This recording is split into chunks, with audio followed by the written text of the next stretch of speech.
What's up? What's up, everybody? This is episode 2, Blake and Vish Sports. The description, obviously, is to talk about division winners and projecting them for the season, the rest of the season, and we'll definitely get to that. But before we do, as always, please like our videos and subscribe to our channel, Blake and Vish Sports. Also, follow us on Twitter. Links are in the description. And finally, we have a special announcement. As I announced on Grant's show previously, we will be having a special guest, 49ers player, with us on Friday. Well, I'm not sure if he's going to come on and we're going to do a live or whether it's going to be a recording, but stay tuned to our YouTube channel because we're going to have a special guest. There's going to be some good stuff. All right, so let's start off. Hey, Blake, how are you doing, buddy? Good. How we doing, Vish? I'm doing all right. First topic we want to cover is the Saints and how they'll fare without Drew Brees. Vish, how do you think they're going to do rest of the season? So I think they're actually going to do fine. We'll get into the division winners a little later, but I still think they're going to win the NFC South.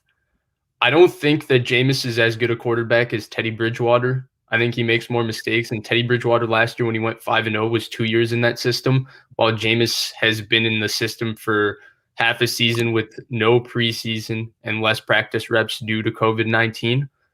So I think all of that is true, but I think their defense is still really good. Sean Payton is one of the best play callers in the NFL. We know how good Alvin Kamara is. Can't guard Mike is back. Emmanuel Sanders is really good. And I think the most important thing, especially this is contingent on Terran Armstead's injury not being too serious, which I don't think it is.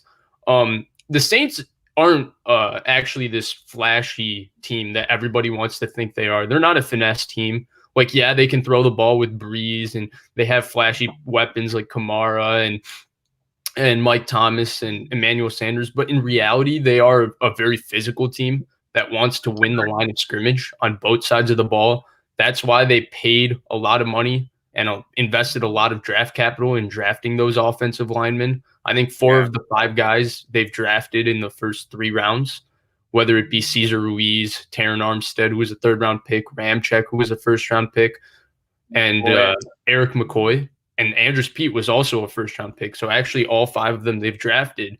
And their defensive line also, they've invested heavily, whether it's Cam Jordan, who's a phenomenal player, and Marcus Davenport, who they traded up 2 picks to get. They want to dominate the line of scrimmage. That's what they want to do. And I think they can continue to do that regardless of who's at quarterback. And of course, Jameis isn't as good as Drew Brees, but I think he can do enough for them to stay afloat and still be in contention for the number 1 seed whenever Drew comes back, whether it's 2 games as it's been reported or whether it's, as some have speculated, until the playoffs. Yeah.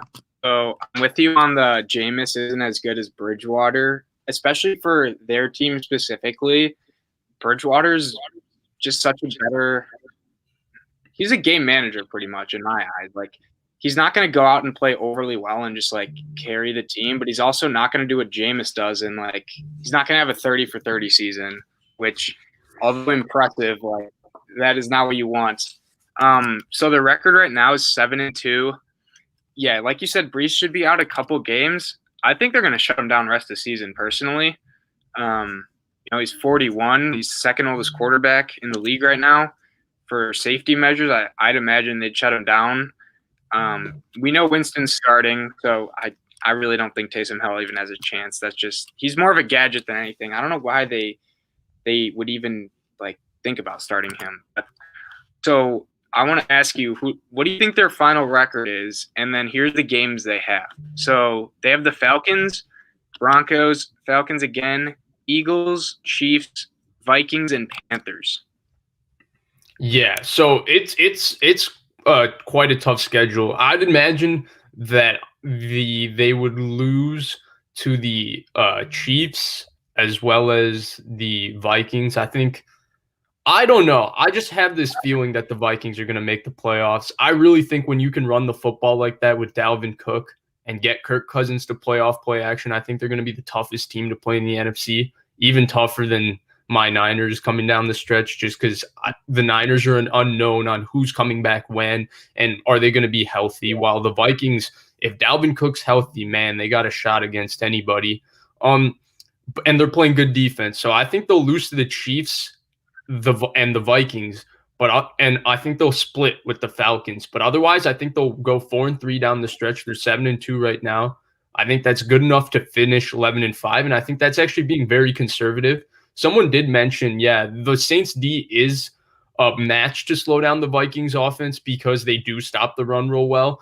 But I think that's the game that we're going to see the Vikings open up and go off play action a little bit. And Justin Jefferson is so good and Adam Thielen is so good. I think we're going to see Kirk Cousins throw the football. And when Kirk Cousins throws it off play action, he can be very accurate and he has a very good deep ball. So he can be tough to play that way.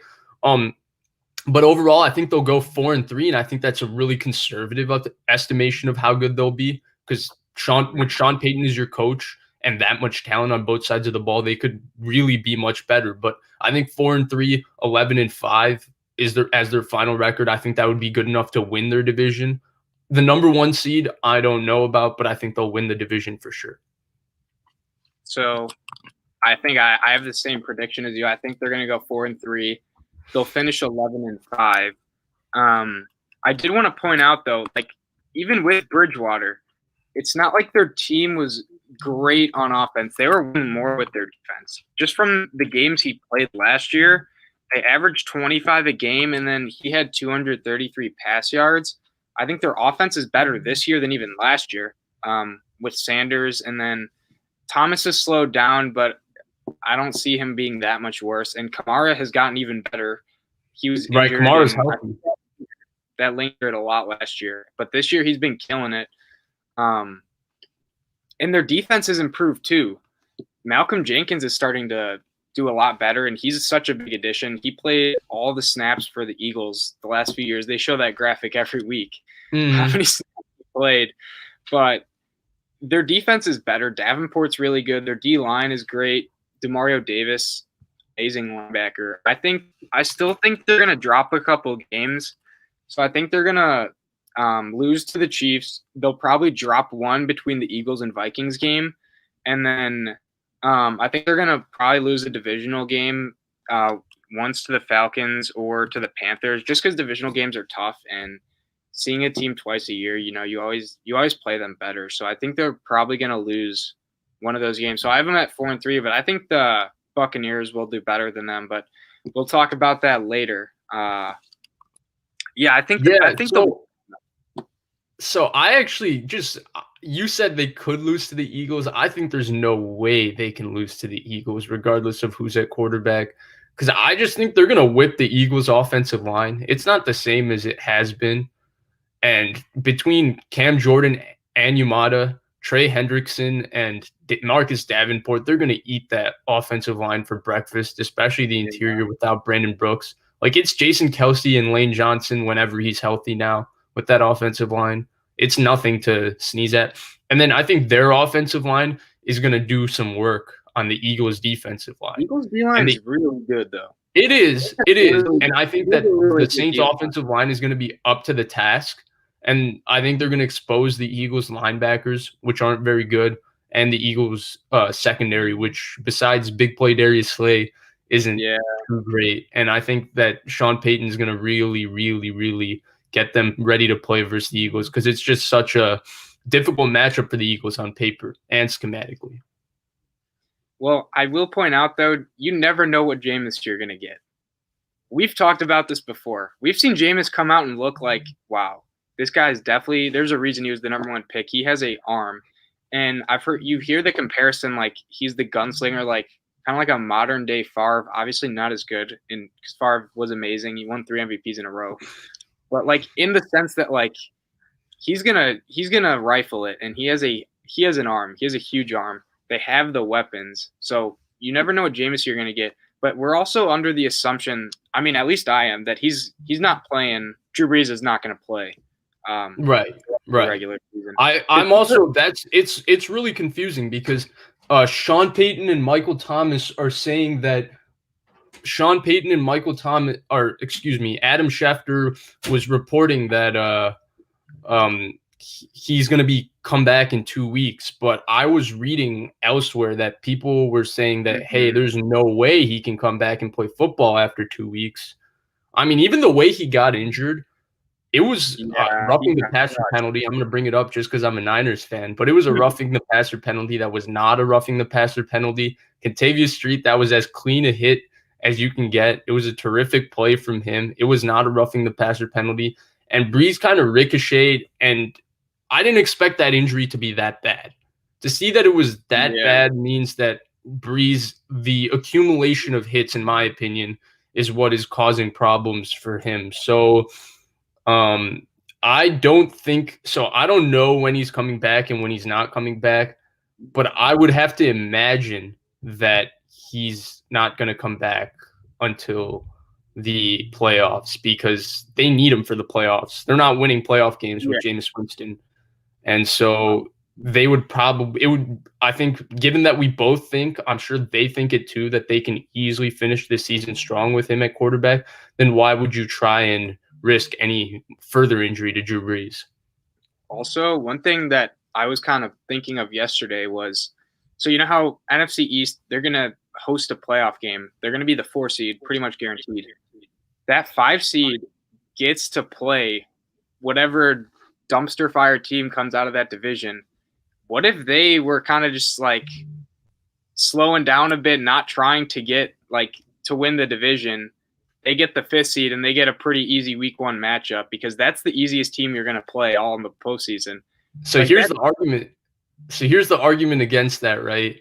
If you remember the Beastquake year, right? Everybody remembers the Beastquake year, but the Seattle Seahawks team that made the playoffs that year beat, I think it was either a rookie or I think it was a second-year Sam Bradford's Rams week 17 and got into the playoffs at 7-9. And I think the Saints were either 11-5 or 12-4, and everybody thought that, oh, it's an easy game. Now, there was real home field advantage at the time, and CenturyLink is one of the hardest places to play in the NFL.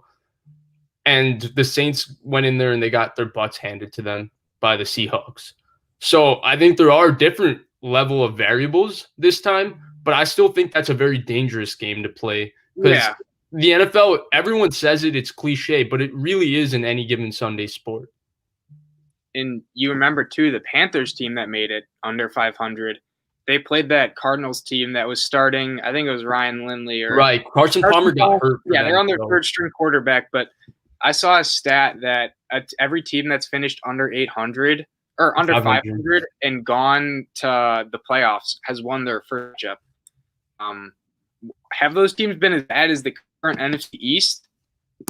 I don't know. No, I don't think so. I mean, if we're talking, if we're talking the worst 7 teams in football, I think all 4 teams in the NFC East managed to be granted that distinction. But whatever team does make the playoffs, all the 3 other teams, they're getting a top 10 pick.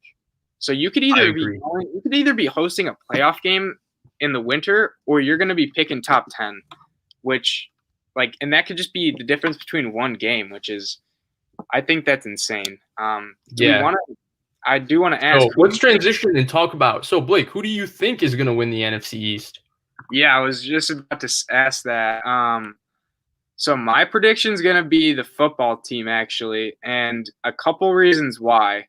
One is the schedules. So the way the schedules are for the Eagles, they have the toughest schedule out of all those teams easily. They're playing about 5 teams that can make the playoffs. So they have just a couple off the top of my head. They have the Packers, Seahawks, and I'm pretty sure the Browns. Those are just 3 of the teams. But, so they have a tough schedule. I don't trust the Giants. I just don't trust any Dimes. He turns it over way too much for me, although their defense has been better. And Alex Smith is probably the best football team quarterback, which even though he's on, 17 surgeries later or however many, he's still the best quarterback. He's better than Allen. Haskins, I don't know about him. I don't know if I trust him, but I think Smith is the best. And not to mention, Ron Rivera is probably the best coach in that division.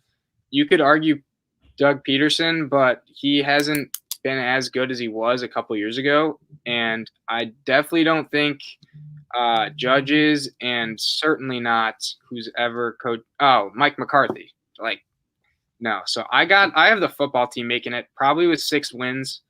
I think 6 wins is going to be able to get them in.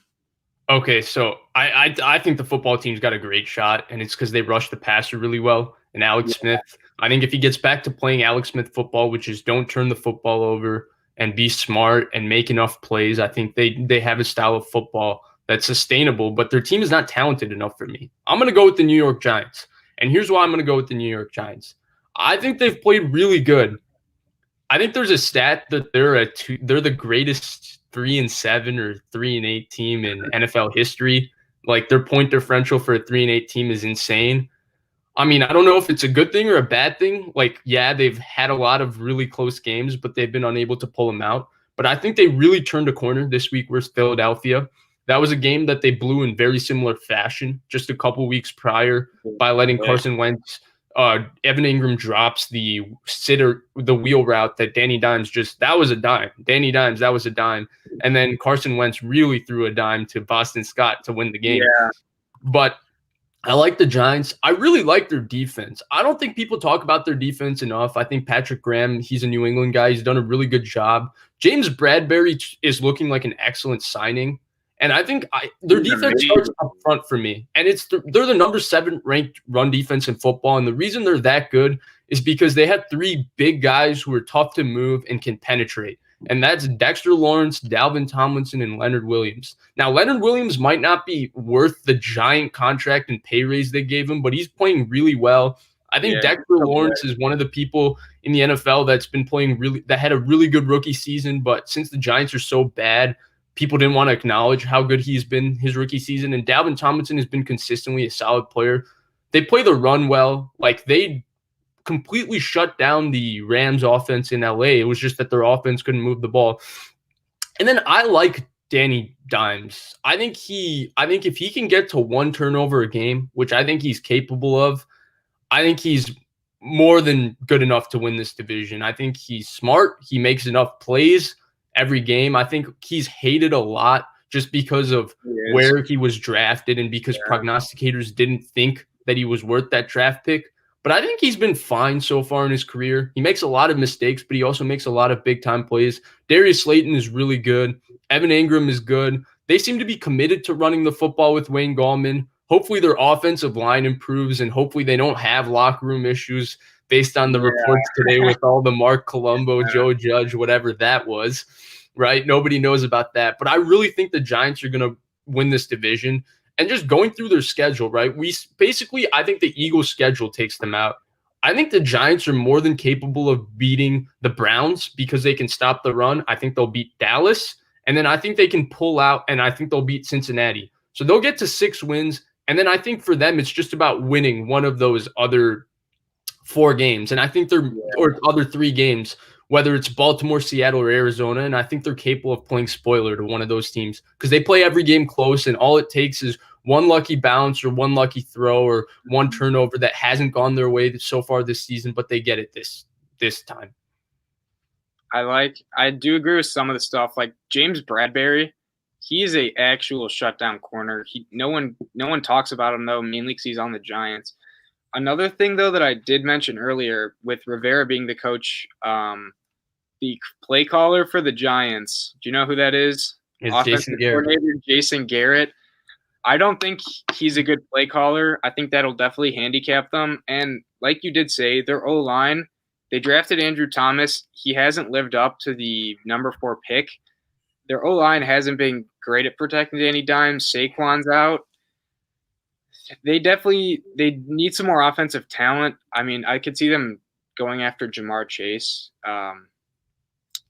this draft if they don't make the playoffs, but okay, so I think they're going to position themselves out of Jamar Chase because they're going to get to the playoffs. Yeah. And again, with the football team, here's my concern. The football team, right, theoretically is run the football, play great defense. They can't run the football. They don't really protect Alex Smith too well. They don't have much going on the outside, though Terry McLaurin is a superstar, Yeah, right? he's really But it's good. just Alex and Terry McLaurin. I just don't think the football team has enough. They're not well-rounded enough as a team. Like, they got this really good defensive line that's going to be really special next year. And they have Alex Smith, who at times, hopefully, I mean, God willing and health willing, he's able to play football at a level enough that you can win enough games. But I just think there's too many things wrong with that team. While the Giants, they have a couple of very good secondary players. They have a quarterback, to me, who's capable of, especially when they're using his legs with the read option. He's one of the more athletic players in the NFL, athletic quarterbacks in the NFL. He runs really well, and they have a very, very, very good run defense, and so they can make sure that they can make teams one-dimensional, which always gives them a shot to play tight ball games. They played really well against the Buccaneers. You know, that came down to that 2-point conversion going into OT. Speaking of, do you want to talk about your NFC South prediction on who you think's winning? Sure. Okay, Yeah. I think it's the New Orleans Saints. And I think it's going to be because it's going to come to me when I parse the two schedules. I think it's going to come down to the tiebreaker. And New Orleans is 2-0 head-to-head, and I think they're going to have the better division record. When I look at Tampa Bay, the way I see it with Tampa Bay is I think they're going to split their two with the Falcons. I think they're going to lose to the Vikings. They're going to lose to the Chiefs, and they're going to beat the Rams and beat the Lions. So that's going to stick them at 4-3 as well, which I think puts them at 10-6. So it won't even come down to the tiebreaker, actually. It won't even come down to the tiebreaker, excuse me. So, yeah, I think they'll go to 10-6. So the reason I think they're going to struggle with the Minnesota Vikings, let's get that. So prior to Vita Vea's injury, this was the best run defense in football by a wide margin. They're still the best run defense, but let's look at the stats right now. So prior to Vita Vea's injury, this run defense for the Tampa Bay Buccaneers was giving up 28.4 runs a game for 58.4 yards a game and just 2.06 yards a carry. So nobody could run the ball on this team, right? Whether it's Dalvin Cook or anybody. Now they're giving up 95 yards a game with 25.25 attempts. So the attempts is basically the same, but they're giving up almost 35, 36 more rush yards at 3.8 yards a carry. Still a really good run defense, but a really good running offense that's committed to running the ball with Dalvin Cook. I think they can run the ball on them. And I think given that their offense to me is so week to week, I think their clear identity on offense is to actually run the ball with Ronald Jones and play action and use their weapons like that and build their offense off their running game. But to me, Bruce Arians is kind of a look at me type play caller. So I think there's going to be weeks like versus the Saints where they're just going to come in and they're going to want to show off throwing it deep with all these weapons, and they're going to totally neglect the run and get away from their identity, which means I think they're going to lose football games because of that. So I actually am on the different I think they're going to finish 12-4. I think they're going to finish very strong. So the next two games, they play Rams and the Chiefs. Then they have their bye, which I think is big. Getting healthy for the final stretch is huge for them. So I think they're going to win either against the Rams or Chiefs one of those weeks. And I think they're going to win out against Vikings, Falcons, Lions, and then Falcons. So one of the reasons is this team's still gelling together. They just got Antonio Brown. They didn't have an offseason with a new quarterback, which is huge. Their defense is still really good. You still mentioned that they were giving up 90-something yards a game. That's still one of the best in the league. Yeah, their run defense it's definitely worse. Don't get me wrong. Vita Vea is a tank at nose tackle, but their run defense is still good. Those two linebackers, Devin White and Levante David, criminally underrated. They can both fly. They're both really good. And I still think their offense has enough to overcome some of the maybe inabilities of Bruce Arians not switching his play calling up to help Tom and like run the ball more with Ronald Jones. And they have Fournette too, who's also a good running back. But mainly my issue is with them winning is they can't have a tied record as the Saints. which I think it very well could come down to that. Saints have the tiebreaker. Of course, they beat them week 1, and then a few weeks ago they stopped them. But I really think I don't know. I trust Tom. I trust their defense to play well, and those weapons are something serious. This might be the best receiving core, just looking at accolades and skill, that we've maybe ever seen. Okay, so to be fair, right, I'm definitely projecting very conservatively with both the Saints and the Bucks. They're both good enough where they could both finish 12-4, 13-3, and be right there, right? And that's probably what's going to happen. I'm just looking at the schedule and projecting very conservatively. So that is fair. Really fair.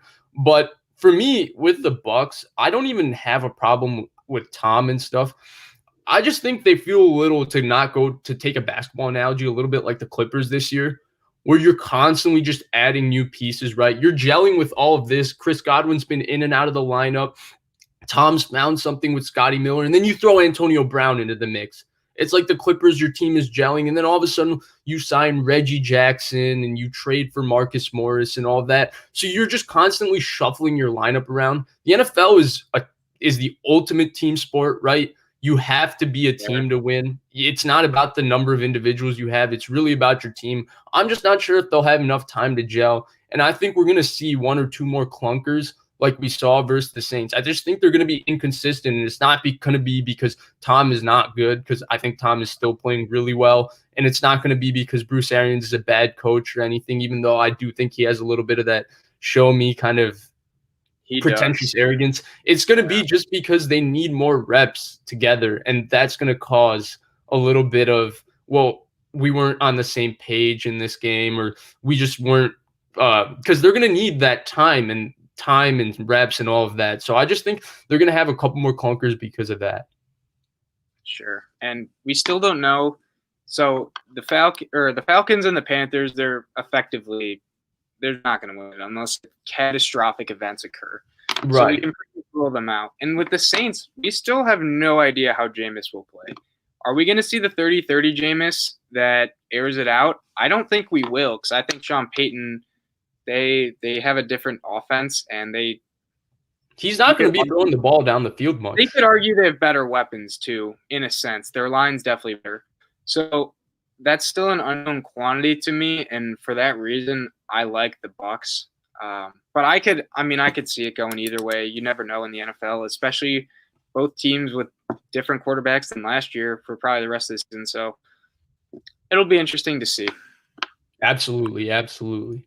So now that we're talking, what I will say, one more thing regarding Atlanta. I think Atlanta is going to be playing spoiler, because I think once they fired Dan Quinn, they're playing really well under Raheem Morris. They're playing a lot better in terms of just how they play defense, and they're getting healthier. So I just think that Atlanta is going to be a team that's going to be, because they both have to play Atlanta twice. I'm not sure either of them sweep Atlanta, just because when you have Matt Ryan and you're playing better football, I just think Atlanta would be a tough team for either of them to sweep. And they played the Saints twice and the Buccaneers once. So, divisional matchups are always really close. So that's something definitely to look out for. Right. Don't the Bucs play? The Bucs only play. No, they play Atlanta twice. They both play Atlanta twice. Yeah, they both play Atlanta twice. That's correct. Yeah, so I think both of them will split. So speaking of, do you want to transition to talk about who do you think is going to win the NFC West? I think this is the most engaging I do division. Too. So for me, let's just preface this by saying this is probably the toughest division out of all of them. I'd say they're probably top 3 right now. Them and the AFC North, I think, are probably top 2. So from my prediction of the NFC West, I actually have the Seahawks, and I did call them overrated last week. But the main reason I have them is their record, or not the record. Although their record is 6-3, so they are tied first. But their schedule for the rest of the season, so I see 4 very, very easy wins. They play 3 of the NFC East teams, which have been, that division's a dumpster fire. And then they play the Jets, who may as well be included in that dumpster fire. They're abysmal this year as well. They're 0-9. Other games they have, so they have the Cardinals this Thursday, which I think will be a great game. And they finish with the Rams and Niners. So Russ has definitely taken I think he's out of the MVP race, to be honest, with the way he's played the last few weeks. He's been turning it over much more. And we did talk about a little bit with the Let Russ Cook slogan. Yeah. And one thing that will help Russ not have to cook is getting their running backs back. So Chris Carson and Carlos Hyde, they've been out the last few weeks. They've been starting Travis Homer and DJ Dallas, who by no stretch of the imagination are the best running backs in the league. And Carson is honestly, when he is healthy, you could argue he's a top 10 running back. He's an absolute tank. And their defense is still figuring it out. And I trust Pete Carroll and Wilson to figure it out to win those very winnable games against the NFC East and the lowly Jets. I want to hear, who do you think is going to take the division? So this one I've kind of we talked about it, I think, yesterday. Well, let's do this topic. And I think you took Seattle off the bat. And I think I'd probably be leaning Seattle as well if they were playing better football from what we've seen so far. The reason is I think Seattle, when you have a coach like Pete Carroll and a quarterback like Russell Wilson, usually these problems are just so easily fixable. Yeah. But I don't think they are, because I think they have a philosophical issue going on.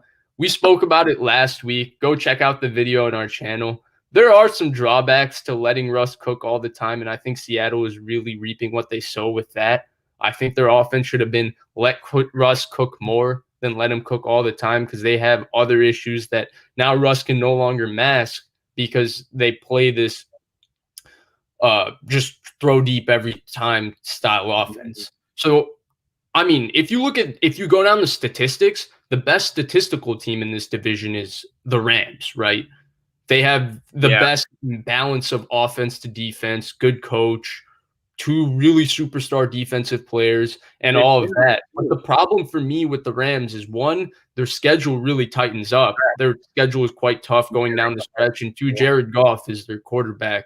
And I just think when you have to play Arizona twice, I don't think Jared Goff can pull out both those division games, though I could probably be wrong because McVay maybe schemes up something for that. So I'm going to go with Arizona. And it might sound like recency bias, right? They just had this insane Hail Mary, and they pulled out this game out of basically thin air versus the Bills, with Kyler Murray making one of the greater Hail Mary throws I've ever seen, and DeAndre Hopkins just having a ridiculous catch. But I'm going to go with Arizona because I like Kyler Murray. That's the only reason. I think Kyler Murray's a superstar. I don't think their schedule is that bad. When I look at the rest of their schedule, I think they can beat Seattle. I think they can beat New England. I think they'll split with the Rams. I think they'll beat the Giants, Eagles, and the Niners. So I really can see them going. I think it's 6-1 down the stretch. I really could see that happening. Now I've been projecting very conservatively so far in this show. That's a very, very bold prediction, because they're probably the more conservative prediction is that they're probably going to lose to Seattle, split with the Rams, and then lose one more and go 4-3 down the stretch. But I'm going to go with worst case, they're 5-2 down the stretch. I really think that they have a special quarterback, and I think Kyler Murray's starting to really heat up, and he's got his eyes on that MVP race, and it's within grasp right now because he's on pace to throw for 4,000 yards and run for 1,000 yards, which is like unheard of, except if you're playing a my player in Madden. So this is unreal what he's doing. I think their offense is starting to find something. They ran the ball really well. Now, Buffalo has a bad run defense, but they seem to get the ball. They seem to run the ball much better against Buffalo last week. So I think that's a new trend where it's not just Kyler running. You get Kenyon Drake going. Their defense isn't bad. I think Budda Baker is still a superstar. I think they're going to pull this one out. So my one gripe with the Cardinals is their defense the last few weeks. So the last 3 games, each game they've allowed over 30, and I feel that's tough to maintain the offensive consistency with constantly being forced to put over 30 points. Gonzalez is really good, though, and I think that is noteworthy. Having a consistent kicker is something that can really, come down to the last play that can decide a game or not. Okay. Fair. But the Rams, I think they're going to go second. We did talk about the balance with them. Their defense has been elite. They have been a top 5 defense. That is without a doubt. Right. And McVay has been there. He's a good coach, and I think at this point he's better than Kingsbury. So He to the is. Cardinals next year, though. I think Cardinals. I don't know. I think this is 1 year too early for them. Could be. I'm gonna go out on a limb and pick Arizona. I Yeah. just really like Kyler Murray. I think he's that good.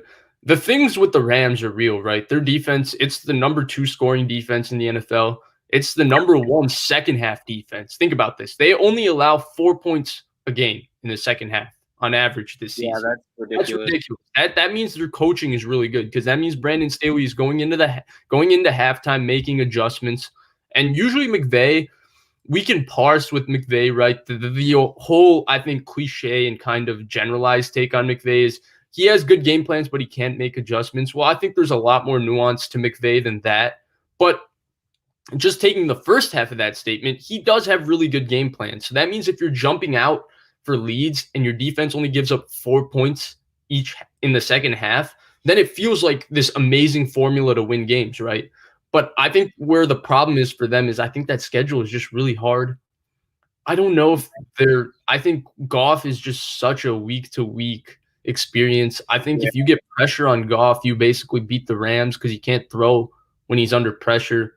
And losing Andrew Whitworth, I think you were just going to bring that up. That's a huge loss for them. Huge loss.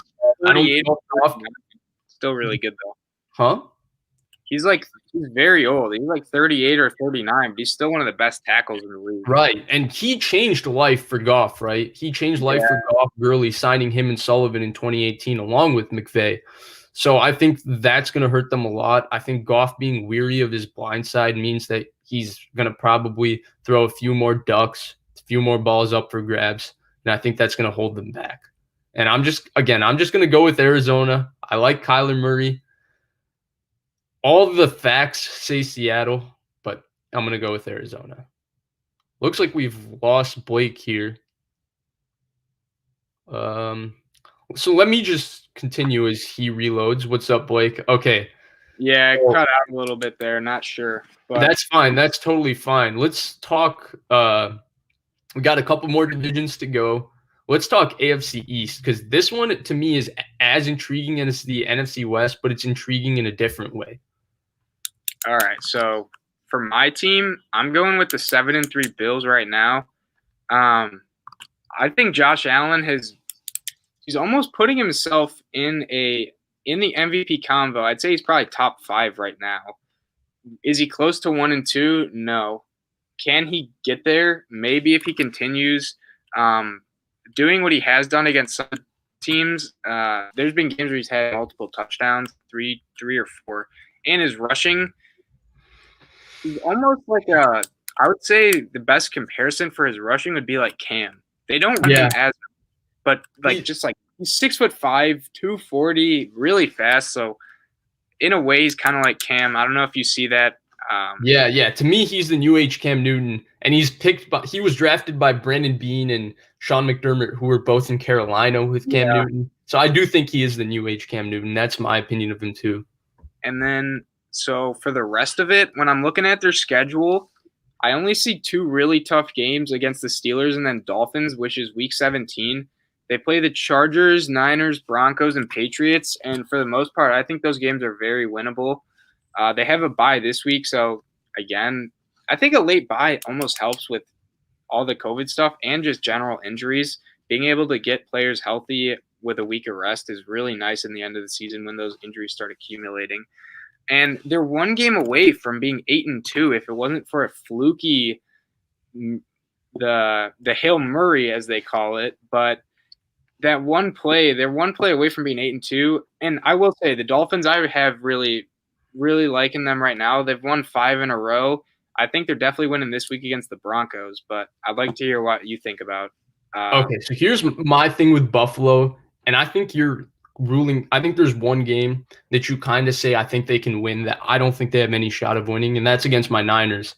I think Buffalo. So I brought up Vita Vea, right? I brought up Dexter Lawrence. I'm bringing up all the big people. Star Lotulelei. opting out due to COVID has really hurt the Buffalo Bills run defense. They're the 27th ranked run defense. They don't play the run well. They ran the ball well versus the Patriots, but they don't run the football particularly well. It's the same thing I said last show.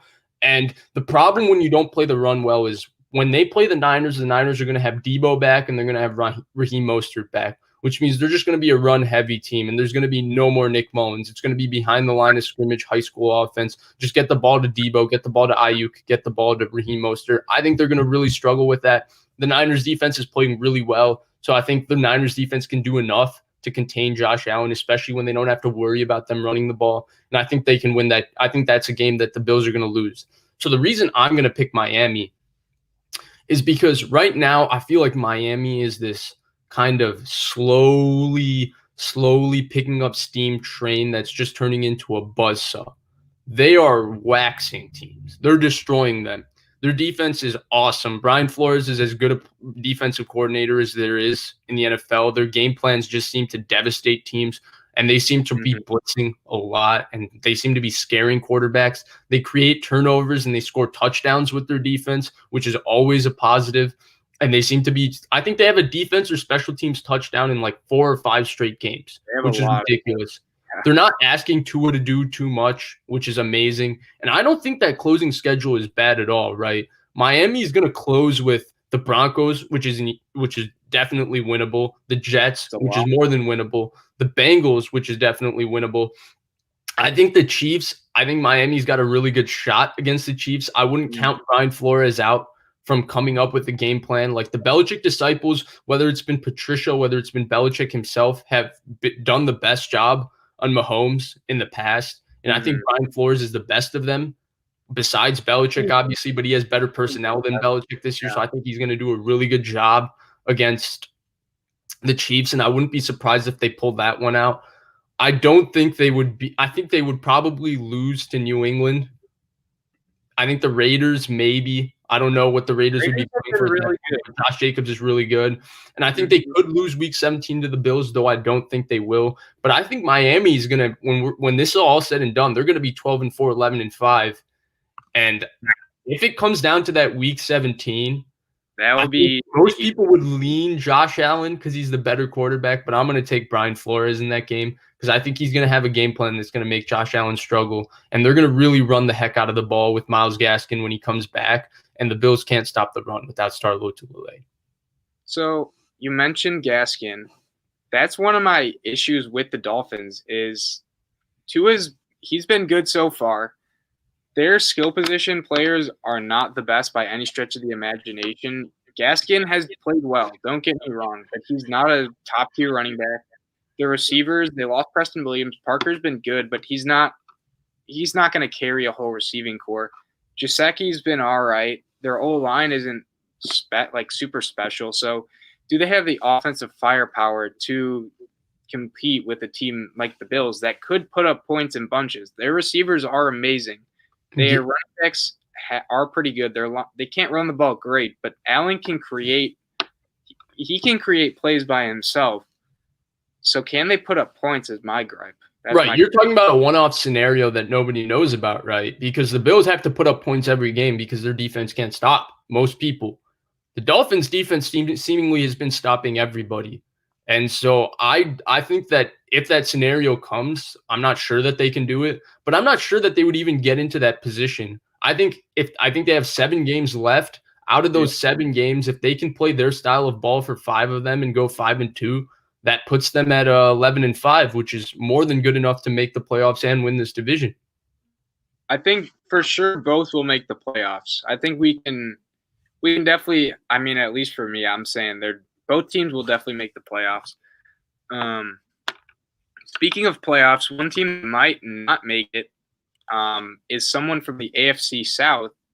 As the Titans, they're currently not projected to be in the playoffs if the season ended now. It doesn't. There's still 7 more weeks. So who do you think's coming out of that division? Okay, so this is another one I'm going to pick with my heart over my head. Every statistic says that the Indianapolis Colts are a more complete football team than the Tennessee Titans, But the Tennessee Titans, I deem them on the last show as team underrated in the NFL. They're kind of my adopted team just because I like a lot of their players and I like their coach, Mike Vrabel. Here's the thing about them. The last few years, they're the pull the rabbit out of the hat and make the playoffs team, right? Like Yeah. 2017, this was with Mike Munchak and Marcus Mariota. They couldn't lose to the Niners this was Jimmy Garoppolo's 5-0 start, and they lost to them, and they still managed to make the playoffs somehow. Mhm. And then I think they missed it in 2018, and then they made it in 2019, or am I mixing it up? But they made it one more year with Mariota, right? And they beat the Chiefs and lost to New England. Yep. That was 2018. And then last year, even most people didn't expect them to make the playoffs. I think they were 3-5. And the Ryan Tannehill insertion really made Derrick Henry emerge. And they started just running the football, playing a really good style, playing their style of football, which is run with Derrick Henry and play action and throw the football down the field with that. And that allowed them to make the playoffs. So I still think they have a run within them. I think their defense is going to get a lot better. I know their pass rush isn't very good, but I've talked about Jeffrey Simmons, another big guy. Jeffrey Simmons is a superstar. I think that their linebackers, Jayon Brown and Rashaan Evans, are good. I think Desmond King has been a really, really welcoming addition to their secondary. So I think their defense will improve. Yeah. And I just like Ryan Tannehill. I like that they can run the ball and they have an identity with Derrick Henry. And I do think that when push comes to shove, that team is going to make a run and get themselves into a very favorable position for the playoffs. So counter you and my thought, you said hard over statistics. I'm going statistics over hard on this one. I think the Colts are going to come out. So a couple reasons for that. Their defense, I'd say top 3. You could argue at worst case, top 5. Their defense has been amazing. Buckner, who they traded for, is still looking great. D-line's pretty good overall. Darius Leonard's a really good linebacker. In the secondary, Xavier Rhodes, he's come back to life after kind of being an outcast a little bit for the Vikings those last couple of years. And the main reason, Matt Eberflus, the defensive coordinator, has done a fantastic job of bringing them from a bottom of the NFL defense to a top defense. If you remember, he was actually the linebackers coach in Dallas. Remember when they had so they still have them, but Jalen Smith and Van Der Esch, when those two, it was 2018. It was Van Der Esch's rookie year, and he was looking like a star. He was playing great. I don't think he was the linebackers coach at that time. It was either 16 or 17, but I think he was the linebackers coach. He might have helped Sean Lee emerge, but I think he was already in Indianapolis changing life there because Josh McDaniels hired him, I think, 2018, right? Yeah. So maybe. I don't know. You can be right. You can be right. I think it was 2018-2019 season, but he was there 2017-2018 with those linebackers. So he helped develop them, and Jalen Smith played his best ball with Eberflus, and he's not looking that great now. I mean, there's not much talent around him, but that's beside the fact. So I think he will be a head coach within the next year or two.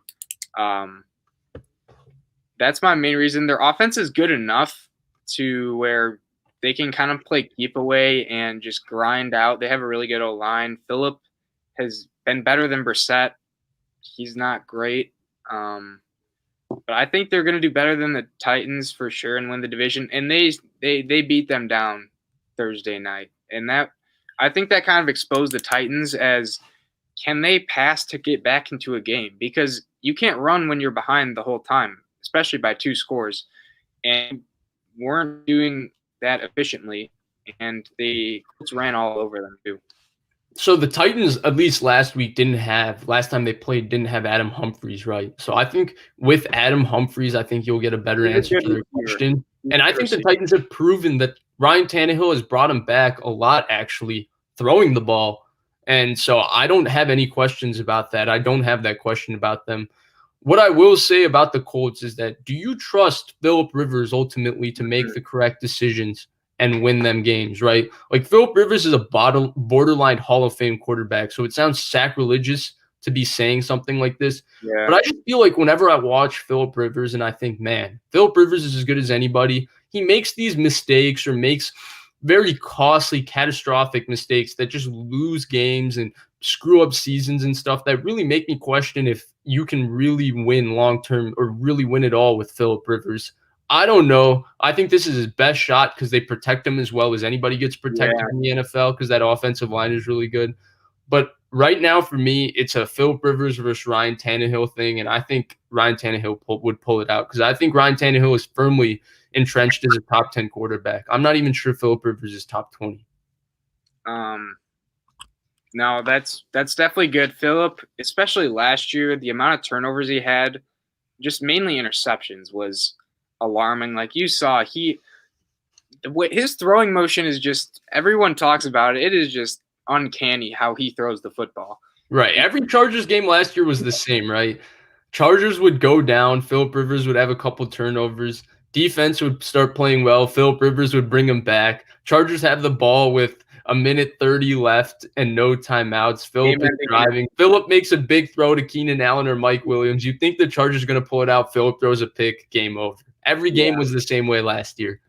I do have a couple more points. One, Frank Reich I think he's an amazing play caller, and I think he might have been, with the way the Eagles have play calling and team has looked, he might have been one of the main engines behind that force of an offense they had when they won the Super Bowl. He's a fantastic play caller. I agree. They went for it on fourth down 4 or 5 times, and they got it all but once. That is, you saw the Eagles always doing that in 2017. They would go for it on fourth a lot. And I also want to mention kickers. Rodrigo Blankenship for the Colts hasn't been bad. He has those sports goggles, and he just looks like the least like an NFL player on that team. But Gostkowski for the Titans has been bad, horrid. He's missed a lot of kicks. He almost lost them the game against the Broncos. He missed 4 kicks week 1.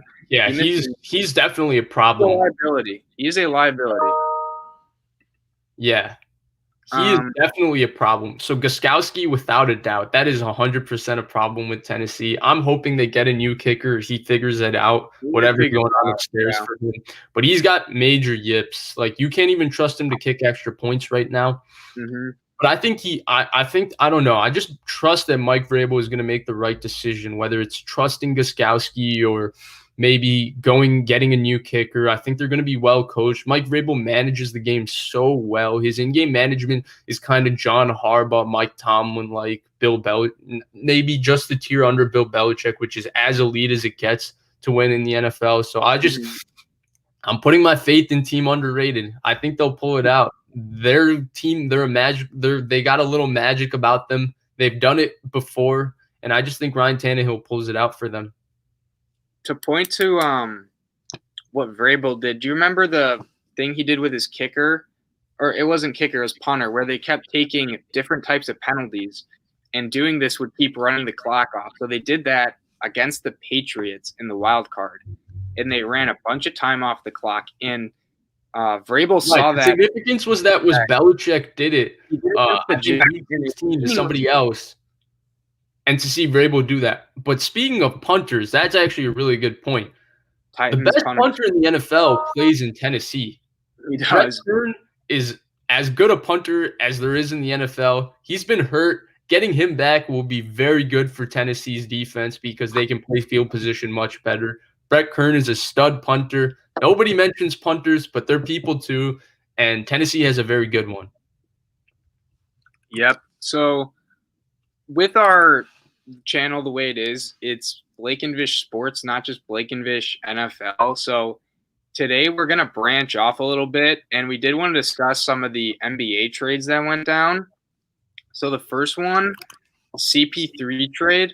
So that was between the Thunder and Suns. Do you want me to tell you guys you want me to say the details of it? Just everything? Sure. Why don't you just reiterate what the details were? Sure. So the Thunder, they traded away let me pull it up exactly. It was Abdel Nader and Chris Paul. Yeah, it was Abdel Nader and Chris Paul, and the Thunder received Ricky Rubio, Kelly Oubre, Ty Jerome, Jalen LeQuay, and then a first-round pick in 2022. What are your initial reactions and thoughts to this one, Vish? So I thought this was a terrific move by the Suns. I think Ricky Rubio being there last year actually helped Devin Booker a lot because Yeah. they could share ball handling duties. And Ricky Rubio has his problems playing defense and shooting, but he's a really good distributor as a point guard. He's kind of old school European style where he has flair and flash and he passes the ball really well. I think that Ricky Rubio, and I think you don't lose anything there when you replace that with Chris Paul and you add shooting, defense, leadership, toughness with Chris Paul. Chris Paul is as tough, as good a player, I think, he's as tough. I don't know if he's as good a player as I've ever seen in the NBA, but he can be tough, dirty sometimes, but he's tough. I think Chris Paul has been as ideal a point guard as I've ever seen because he can score, he distributes, he's a great leader. His only problem, I think, is that he's 6 feet and he's never been able to play with a player better than him besides one season with James Harden, 2 seasons with James Harden, of which one I thought they could have won the ring if Chris Paul didn't get hurt. So I think that they're going to be in good I think the Suns, this was just an outstanding move. I think this is going to help DeAndre Ayton's growth so much. Imagine him running the pick and roll with Chris Paul. I think it's going to help Devin Booker a lot. Kelly Oubre was good, but they did go 8-0 in the bubble without Kelly Oubre. So I think that they'll be fine without him. And the Suns, to me, there's going to be 2 vacated playoff spots in the West now. I think OKC is going to drop out. And Houston, obviously, we're still waiting for news on James Harden, Russell Westbrook, but I think that Houston's also going to drop out of the playoffs, and I think they will be replaced. And Phoenix by 2 teams, and Phoenix will be one of them for sure. So my initial reaction was for the Suns. The big winner for the Suns is their culture. Chris Paul instills a good culture in the teams he's been on. I know the Thunder harped on that a bunch in saying how their transition was with him going from Westbrook to Paul. Many people did not think they would make the playoffs. A lot of people projected them to be a bottom 5 team in the West. They made the playoffs. They put up a decent fight against the Rockets in their playoff series. So the Suns are going to get that culture, leadership, and again, Ayton is going to feast this year. I could see him putting up 2012, like without a doubt. He's a good athlete and he's a good center. I think the main loser of the trade is not actually the Thunder or Suns, and I think it's the Clippers. The main reason for that is what the Clippers, in my eyes, were missing is a playmaker because who'd they start? Beverly and Reggie Jackson. Reggie Jackson. Those were the point guards. Lou Will also. They're not great playmakers for people around them. They can hardly get shots for themselves. Lou Will can, but the other 2 can't.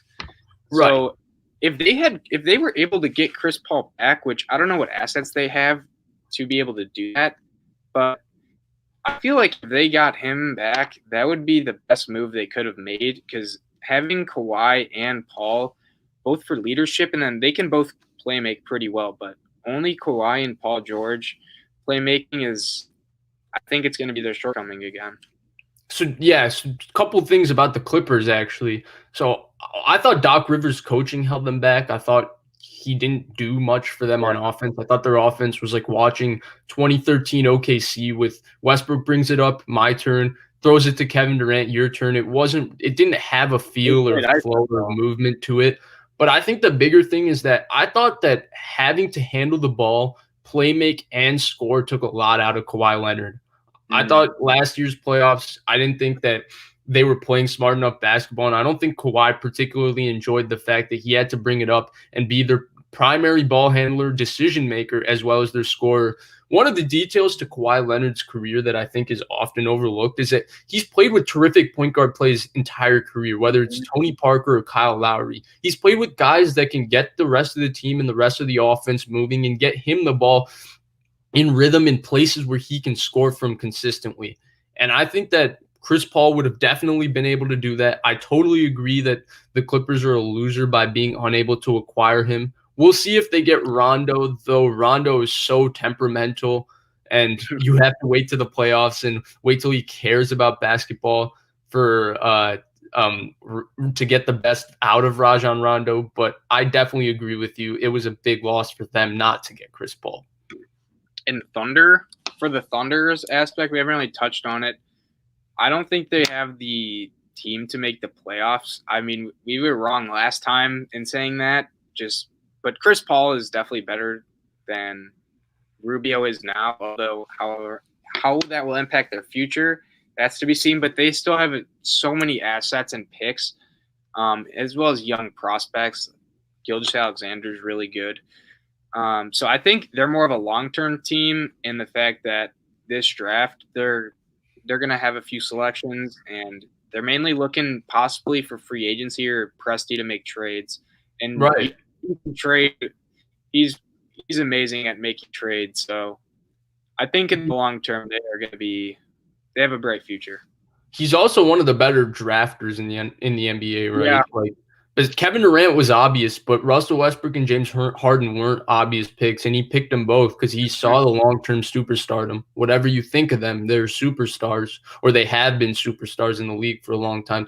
So I think it's going to come down to the Thunder's rebuild. Can Presti pull off magic again? Because they're going to have all the assets in the world, but as Boston has proven, if you can't get like a franchise-changing type player, then all these assets after a while just become moot. Because ultimately, like, look at Boston. I thought by trading Kevin Garnett, Paul Pierce, they were gonna get they got all these assets from Brooklyn. They had all these top picks, and yeah, Jaylen Brown and Jason Tatum look like future superstars, right? They look really good, but they're missing that one guy to push them over the top. And Gordon Hayward or Kemba aren't that guy, and maybe Jason Tatum will become that guy, but we don't know.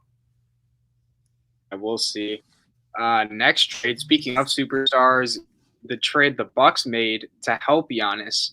They made a couple big ones, so I'm going to give you the details on that. So the first one they did was they acquired Drew Holiday from the Pelicans. And doing this, they traded Eric Bledsoe, George Hill, and 3 first-round picks.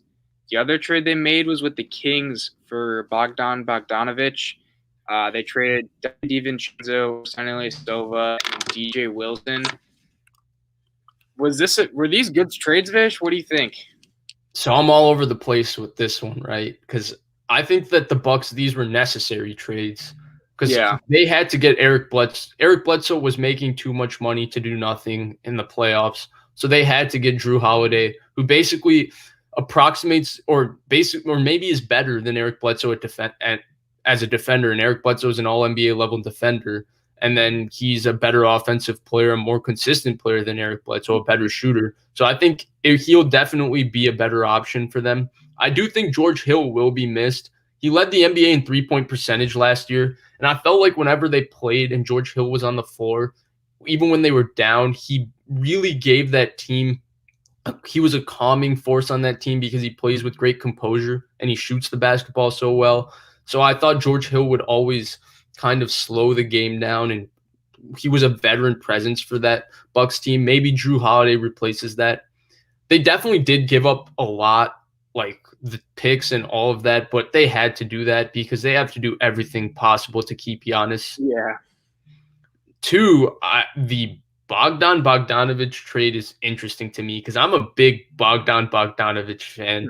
I really like NBA players that have that supreme confidence to take any shot, every shot, and believe they're going to make every shot. And Bogdan Bogdanovic is one of those guys. I think he's going to help them a lot late in games because of that just unreal self-belief and self-confidence to take all those big shots. I think, honestly, to me, whatever moves the Bucks make, for me, their season is once again going to come down to everybody talks about Giannis developing a jump shot in a mid-range game. To me, if he gets to 70% in the playoffs from the free throw line and develops a post game, I think that they'll be fine. He's 7 feet. He's the biggest guy on the floor 95% of the time when they play because the NBA is so small. He's got to be able to catch the ball down in the post and punish defenders. Everybody constantly want to go at Coach Bud and say, why aren't you making adjustments? I think the only adjustment you can question with him is, well, why is Giannis only playing 33 minutes in the playoffs? Yeah. Like, when you look at their offense, right, what can you do with Giannis? I need someone to explain to me what you can do with Giannis other than just have him at the top of the key and straight line drive. You can't have him on the wing. It's not like you can run a down screen for him and say, Giannis, isolate on the high post. You can't put Giannis on the elbow and say, Giannis, go jab step 3 times and hit a 15-footer. So his game is basically made where they have to play the style of basketball where he's standing at the top of the key and they try to spud the floor. And he's not the best decision maker as a primary ball handler late in games. Maybe they can have him be the roll man more. But I think the key is for him to develop a post game so they can isolate him. And he can see the entire defense where if they double down on him, he can pass out of the post because he's so tall. And if they don't, he needs to be able to have a working, whether it's a hook shot, dream shake, turnaround jumper. I don't know what it is, but he needs something in the post. So I'm going to go each trade individually, and then I'm going to talk about their team as a whole. So the Jrue Holiday trade, I think, like you said, it wasn't necessary. They need to get like another good player. Chris Middleton's probably better than Jrue Holiday at this point, and having Jrue as a third player is like pretty good, but they did pay a lot. They paid a lot to get him. Like when you're comparing that package to the package the Lakers traded to get AD, now they didn't have for like AD to go to the Lakers from the Pelicans. So the Lakers didn't have, or they had leverage as AD was basically saying like, I'm going to LA. So the leverage was there in that, and it wasn't here in this. But, like, they traded a lot to get Jrue Holiday, and I think they had to. But Bledsoe's kind of – you can't really play him well. He wasn't doing good in the playoffs. I do think George Hill's a good, like, three-point – he is a good three-point shooter and just veteran role model presence. But you can replace that. Next trade, the Bogdanovich trade, I think they fleeced the Kings. They traded DiVincenzo, who's a decent player, another role player that you can replace. Ersan Ilyasova and DJ Wilson are bench players. Again, very replaceable. And Bogdanovich is I'd say he's an above-average starter in the league, and he fits Giannis so well. The fact that he can shoot threes. Jrue Holiday's not a bad three-point shooter. Middleton can shoot. So now you have Brook Lopez is also their center, so he can shoot well too. So you have 4 people around Giannis that can shoot. And if you're the Bucks, it's hard to attract free agents because you're a smaller market team. Everyone wants to go to LA or just other bigger markets. I think the Thunder had this problem too with struggling to get people in free agency, so Presti does trades. But so I think it was necessary to surround Giannis to keep him, because if he's gone, that team's not going to be anything in the next few years. And I also think another thing that good came out of this is Budenholzer is not going to be playing his bench players 20 minutes a game in the playoffs. That's one thing that I think he does not do a good job of is regular season. Yeah, you want those 9 to 10 man rotations, keep players fresh. But when you're in the playoffs, you got to play your stars. You don't want Giannis playing 30 minutes in a do or die game 6. I think he was injured, but like in the first couple games, Giannis was playing 30 minutes. Jimmy Butler's playing 40 minutes every game. You play your stars as much as they can go. You don't want DJ Wilson and Ersan Ilyasova out there for 20 minutes when the other team's playing their stars. So I think that'll force Budenholzer's hand to play his starters way more minutes in the playoffs, and I think that'll help them a lot. Can they get over the hump in the East?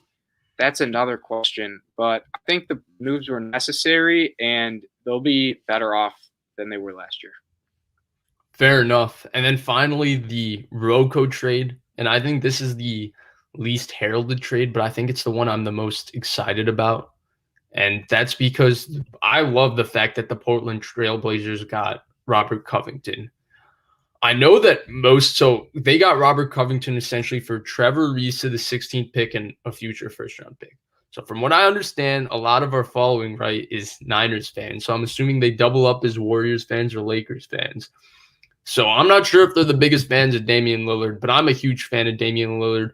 I think he's been really, really, really good, and I think he's been hurt by the fact that he doesn't have the great supporting cast and surroundings that other great point guards or other better point guards have. And everybody wants to point to his playoff record and all of that, which I don't think is really fair because the Trailblazers really only play one style of basketball. And that's high pick and roll with Dame or CJ and have them go get buckets. And it really hurts Dame, I think, that CJ is not a very good defender and Dame himself is not a very good defender. So other guards always torch their backcourt. Yeah. But I think this is an amazing move, and it's not because of Robert Covington's shooting. Everybody calls Robert Covington 3-and-D, but he's a career 35% three-point shooter, which is all right. It's not great. It's not bad. His defense is elite, though. Robert Covington is one of the better perimeter defenders in the league. He can guard, I think, 2 through 4, 2 through 5. He's really good. He's tough. He's physical. He plays great defense. And he's going to be the first, listen to this, he's the first defender that's made all NBA defense to play with Damian Lillard in his career. He's never played with anybody that's made all NBA defense at any point in their career until Robert Covington. I think it's an incredible get. Big. I'm hoping, I don't think they'll do it, but I'm hoping they can move CJ. I was hoping they would move CJ for Drew Holiday. I really was. I was hoping they would do that, but unfortunately that didn't work. I think it helps the Blazers to maybe go from the 8th seed now when they're healthy to be like the 6th seed or the 4th seed, somewhere 4 through 6. I don't think it changes their long-term prospects a lot at all, but I was excited that Damian Lillard finally gets some help in terms of defense. So I'm with you on the Blazers definitely being the winners of this. So Covington, 35% three. I still think he's a good three-point shooter. Like, he's not someone who's going to create his own three. He needs someone to dish it out to him. But he still can shoot the ball pretty well. His defense is incredible. You saw the Rockets. They acquired him. They got rid of Capella. This man played center, and he's 6'7", and he played well. He did not do bad against the opposing team center. So he's definitely a more than capable defender, and they need that. I think their playoff starting forward was Melo, right? Yeah, they started with Melo, and then they would try and go big with Collins and Whiteside, or Collins and Nurkic, or Whiteside. Mm-hmm. So Whiteside's a pretty decent defender. He gets a lot of blocks, but I think having that perimeter defender that can play really good defense is necessary, especially in the West when you're going to be playing either LeBron, Kawhi, even someone to guard Murray if need be. So that's definitely such a good get. And I think this signals that the Rockets are going to be tearing it down. Right. I would trade your best defender and one of the best role players for Trevor Ariza, who's older now and can only play a couple more years, and then first rounders. So I think this is signaling that they're going to get rid of Harden and or Westbrook. Yeah, it looks like they've reached the end of the road. So guys, I think we've reached all the content we wanted to cover today. We'll take some questions. I know the chat's been buzzing about Takk McKinley and the Niners getting him, so I'll cover that right now. I think it's a good signing. It's a good get for the Niners. I think the worst case is that Takk leaves and they get a compensatory pick when he does. I think he's going to help them. I don't know. I think they might have dug themselves too big of a hole to make the playoffs, but I think they have a shot, and I think Takk McKinley helps them a lot. I'm excited to see how he does. Hopefully, my thing with Takk McKinley is hopefully he can rush on the outside. It seems Jordan Willis has been pretty good, but Deion Jordan does next to nothing. And having Takk McKinley on the outside means a little more rest for Kinlaw and Givens and Eric Armstead, because they can all rush from the inside. And Eric Armstead on the inside is a problem. He's going to help. And so I think Takk McKinley can be a good get. We'll just see if Takk McKinley is all the way committed to playing football upstairs, because the way he came out of Atlanta and all of that, the way he's tweeting, it's very difficult to say whether the guy is going to just all of a sudden fall in line and be the kind of player that the Niners need him to be. I think also another point with that is he was a former first rounder. Yeah. He has the measurables. He's an athletic dude. Is the motivation there? You know, his cryptic tweet about the Falcons. And I think one thing that's interesting is, I don't know if you saw this, but he mentioned, or someone in the Falcons organization mentioned, a team offered a second-round pick for this dude. I think it was last year. He tweeted it. Okay. He said that they turned around a second-round pick for him. He thought it was funny. He's wild. Yeah, I mean, and if you're the Falcons and if this dude wants to leave, I don't know why they wouldn't take that. I guess they thought they could remain competitive. I mean, they are, but they don't win games because they just they do they've had so many epic choke jobs this year. I can think of 3 off the top of my head. The Cowboys, Bears, and Lions. Those are all winnable games. They could be 6-3 super easily. Okay, how does someone there's details to the physical. Who knows if Tack failed it on purpose or maybe he has some injury. Jeremy Fowler tweeted that he has a groin injury, so maybe that groin bothered him. Each team has different physicals of what the requirement is. Honestly, I wouldn't put it past Tack McKinley to fail a physical on purpose just because he doesn't want to be part of a team. Yeah. He seems like the kind of dude that would do that, so we'll see. And then we are going to do a Q&As for a little bit. So yeah, so if you have questions, whether it can be football, basketball, about us, anything, we can answer them for a little bit, and then we'll call it. Probably like 15 minutes till 1:30, I'd imagine. Yeah, 10 minutes. As long as there are questions, we'll answer them.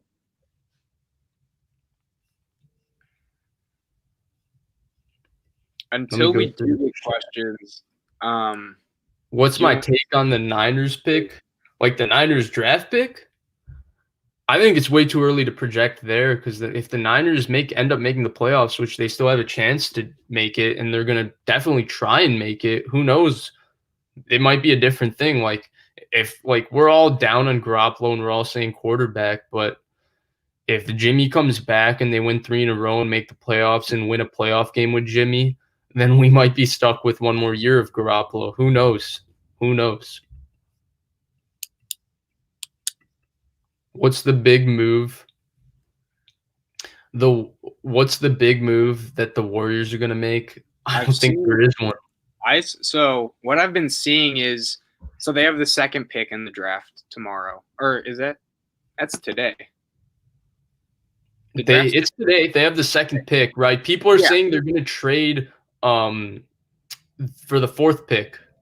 Yeah, right? So that's what I was going to get to, is the Bulls are thinking of sending Wendell Carter in the 4th to the Warriors for the second pick. So would that be a major move for the Warriors? I think it would be a really good move. Wendell Carter would be a great fit for them. I think it'd have a lot of implications. One, that they don't really know who they want at the second pick, so they're just like, all right, we can take who's ever left out of that top 3 or 4 prospects. Wendell's a decent center. He's a decent center that they can plug in because they definitely need that, and I think he'd actually fit well in their system. He would be awesome for them. He would be actually a really good fit for them. He would fit their style. And then for the Bulls, if they do that, I don't think that'd be terrible because I think what they would be doing is taking James Wiseman, and if you think he's a superstar and all you have to do is trade Wendell Carter, you do that. So yeah, I agree on both accounts. All right, my guy right here is asking Beathard and Mullins. It's like asking who. I would probably have to say Mullins is probably a better player, though Beathard is more physically talented.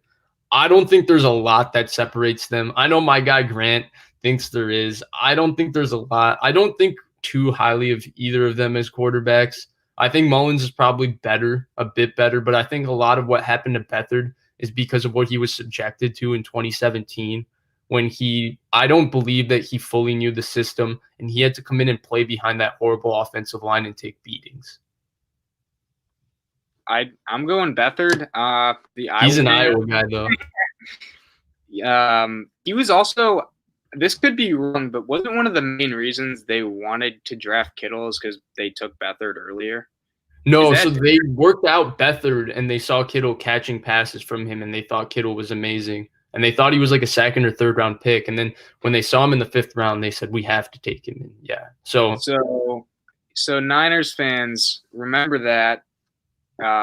If you weren't scouting Beathard, you wouldn't have had Kittle. So definitely something to keep in mind. Okay. Do you want to answer this real quick? How did we get into the podcast world? We've been friends since like elementary school. We've known each other since elementary school. We live in the same area.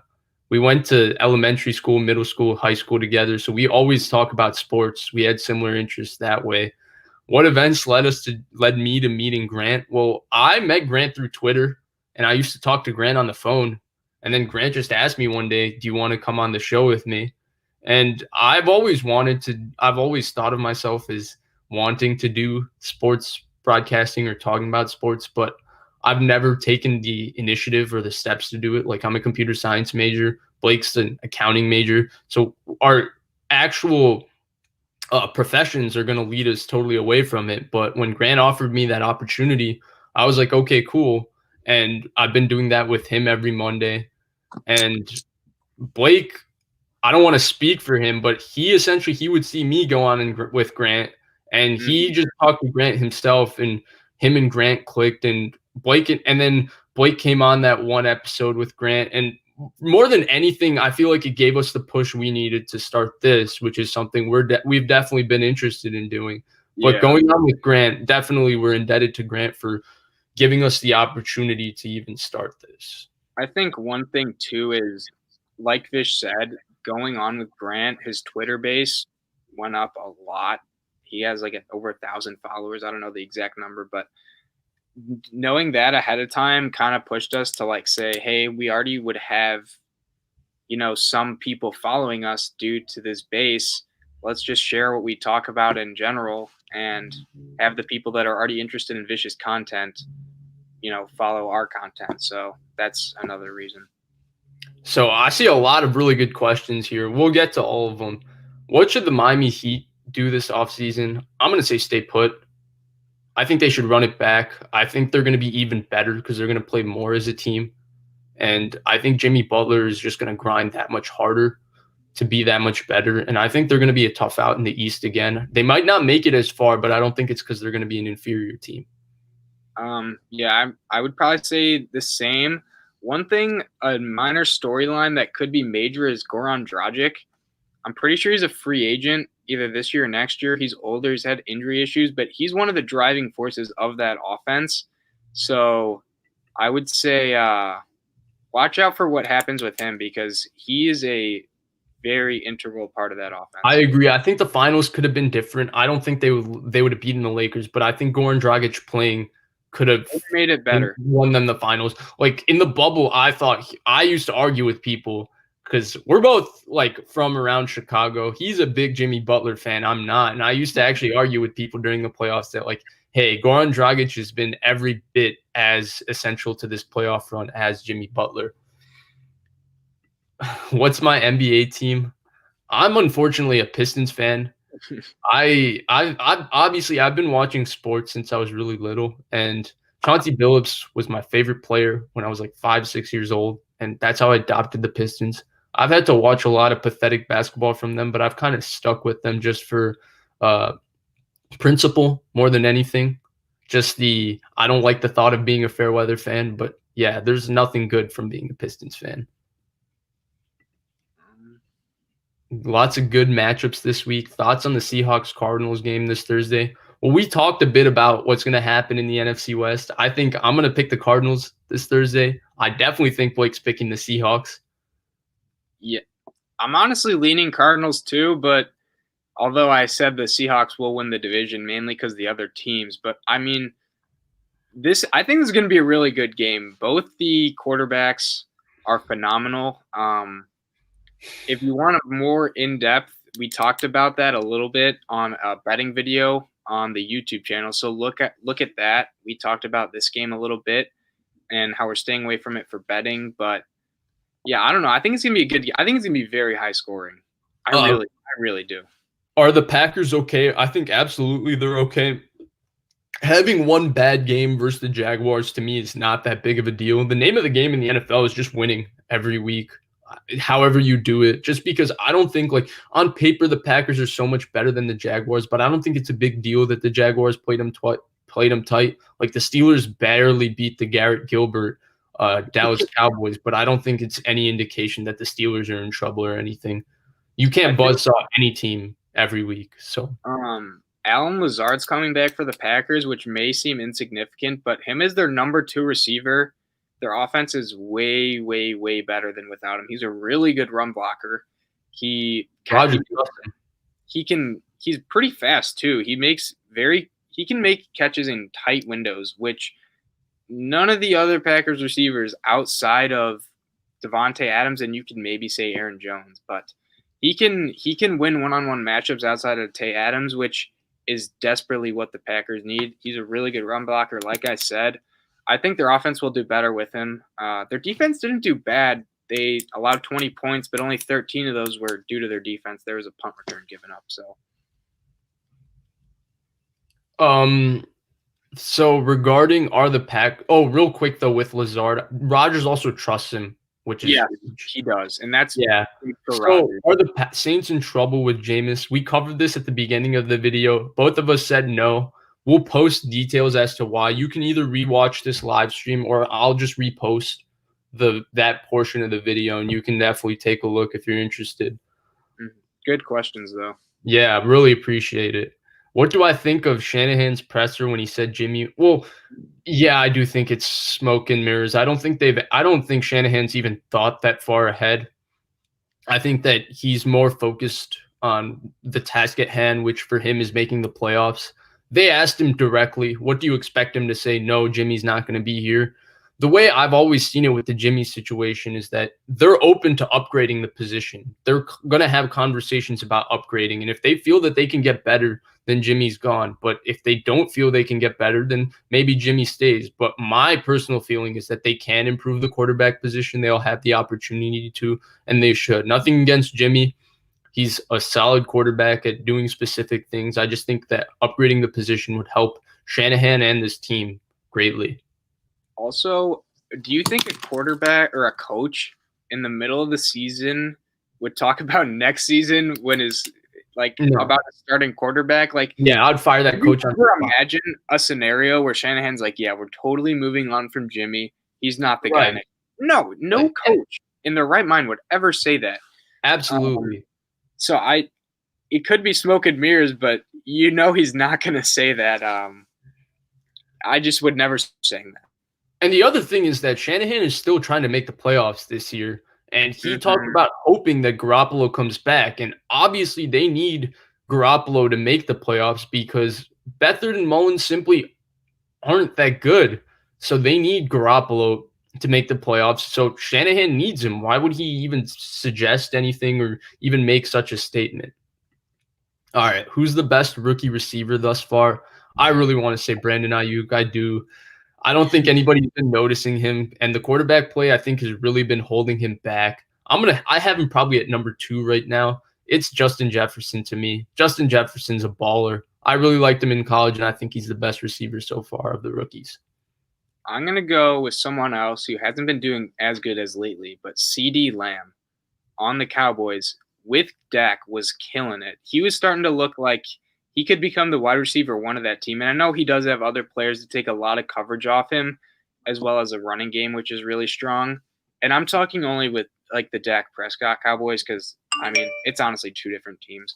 But I think he's the best receiver, and he was my number 2 coming into the season. I thought Judy was better, and Judy's been really good. His route running is nuts.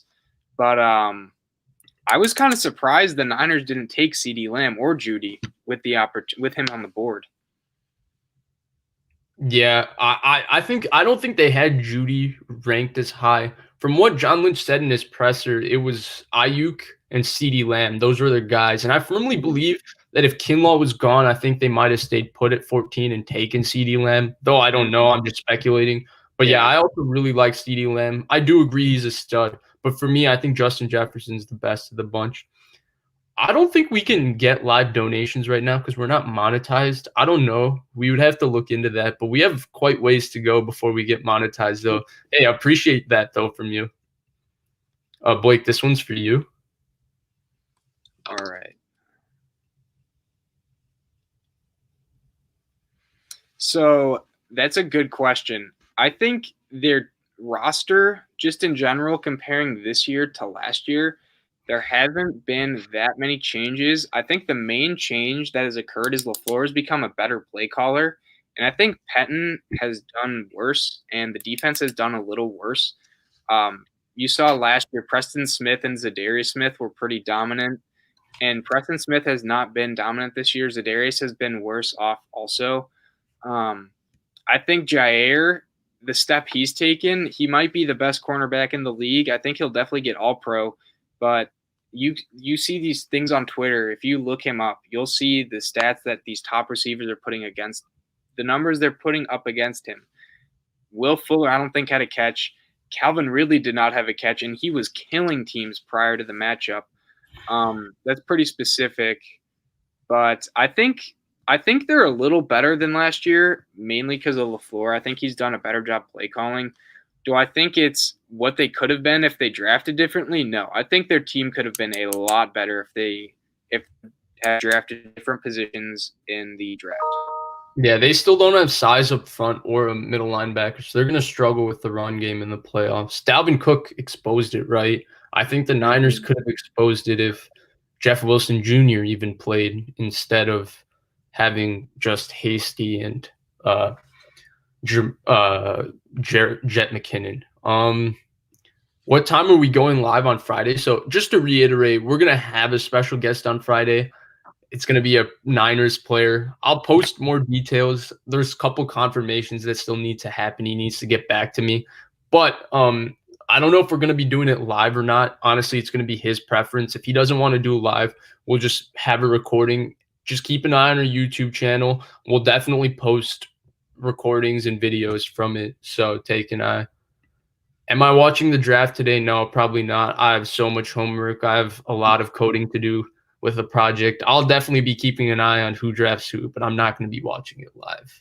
I feel like the NBA draft it's exciting, but after like the first like 5 to 6 picks, like most of the guys it's just like throwing darts at a dartboard. Like there's not much talent that is, are most likely going to be really good, as opposed to the NFL draft where you could be in the middle of the second round and there's like really high named prospects coming in. So that's why I think one of the downfalls is to watching the NBA draft. Do you want the 49ers to use a first round pick on a QB and keep Jimmy? I mean, that's one of the possible scenarios, right? I don't know what I want yet, honestly, because I haven't watched enough of the quarterbacks where I've fallen in love with, like, oh man, if the 49ers had that guy. I think everybody knows that I have like an enamoration with Matthew Stafford. I love his physical talent, and I really wish that he could be with a decent organization and a great coach. But we'll have to see. I still am a fan of Jimmy Garoppolo, even though I'm critical of him. Like, it would be awesome because you always want ingrown players or players that you feel are part of your organization in the team you root for to succeed. So obviously I would love for Jimmy to succeed. Doesn't seem to be leaning that way, but we'll see. Is there any other questions you like? Yeah, there's a couple more. We can just, okay. I'll just do this one real quick. Yeah, I think Brandon Ayuk is already a better quote unquote wide receiver than Deebo Samuel. He's a better athlete, but I think than Deebo, longer arms, slightly better hands, more fluid.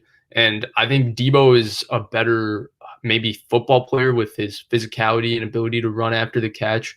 And they do different things. But to me, the outlook is that in the future is that Deebo Samuel is going to be the offensive weapon for the 49ers, and Brandon Ayuk will be the number one wide receiver. Hey, man, I appreciate you. I appreciate you sitting in here and watching the whole time. It's real nice of you. Vish, do you want to do the O-line question? Oh, yeah, sure. Let me do that real quick. Dump current O-line. Is this for the Niners? I think it is for the Niners. Probably. Okay, sure. Regarding the Niners, yeah, so I don't think they should dump the current O-line and start again from free agents. Like, Trent Williams, to me, is a keeper for sure. I think there's been a lot of nitpicking on his play this year, which, in my opinion, has been very good. I think he's still one of the best left tackles in the NFL. I think Laken Tomlinson's fine as a left guard. He's serviceable. I think getting a center, like Shanahan needs a really good center, and they signed Weston Richburg for a lot of money to be that guy. But I don't know if he can come back from the torn quad and the patella. Seems like a lot to ask of him. So getting a top-tier center would be ideal. And then right guard, I think they've invested enough with Colton McKivitz and Brunskill. You expect them to be better. I think McGlinchey at this point is what he is. Good run blocker, very bad in pass protection. But I think this offensive line can be fine, especially I think I've been saying I think a lot, but the quarterback I think if their quarterback is more mobile, it will help them quite a bit because oftentimes right now these guys can't make one guy miss. And again, I've said this before with Grant, offensive line play is not great in the NFL across the board. That's why people are so obsessed with mobile quarterbacks. And by mobile quarterbacks, it doesn't mean, oh, I can have a guy like Lamar Jackson who can run 10 read options a game and run for 100 yards. It's I have a guy who can make one guy miss in the pocket and move and throw the ball off platform, or I can make and roll out to my right and keep the play alive, that type of thing. And so right now, Jimmy used to be able to pretty good at shuffling around in the pocket and manipulating and flicking it out there with his quick release. He hasn't been doing that this year. Nick Mullins does not move well in the pocket at all. It's really bad. And he struggles to throw the ball with anybody around him. So I think quarterback has definitely hurt their offensive line play. Like, yeah, they're missing assignments and all of that. But I think if you bring a little more athleticism to quarterback position and a bit more continuity with the training camp, they'll be fine. I just want to make a quick comment on this question. Do you think free agency is a good way of building the line? Because I personally think drafting in the just throwing, getting at least two, maybe a couple, 2 to 3. If you have a lot of picks, do it. But getting 2 to 3 linemen at the end of the draft, maybe even one in the earlier rounds, because that you never know when one will hit. And maybe I'm just saying this because I'm a Packers fan and we have hit on just an absurd amount of O linemen. In the past, guards, we've hit on Josh Sitton, TJ Lang. They were both late round picks. David Bakhtiari, who might be the best. Jenkins, Billy Turner. Corey Linsley, we took him in the 5th. You can get good, talented players in those later rounds. And another thing, trading on draft day, you can trade there's a lot of trades, and you can acquire late round picks because they're definitely not as valuable, but you can definitely get some studs in those later rounds. And even just people that are coming in as depth pieces that are serviceable is definitely valuable in the NFL. Yeah, I agree. I do think you're coming from a place where I think the Packers draft and develop as good as any franchise. I don't think the Niners are there yet, but I think they have a great coaching staff. Kyle Shanahan can cover up for an O-line weakness here and O-line weakness there. And I think again, but overall their O-line is going to be fine in my opinion. So guys, I think we've hit about an hour, 37 minutes. We'll be posting a few of the clips from here so you can watch this in shorter clips. Thank you for all of you for joining us. Again, please like and subscribe to our channel. I will definitely get the stream working where I can stream to both Twitter and here if you're more comfortable joining from Twitter. And this Friday, again, we're going to have a prominent 49ers player joining us. Hopefully, fingers crossed. Hopefully, things confirm. I don't know whether it'll be a live or whether it will be a recording, but just keep an eye on my Twitter and keep an eye on our channel. Thank you for joining us, and we'll see you probably next Wednesday.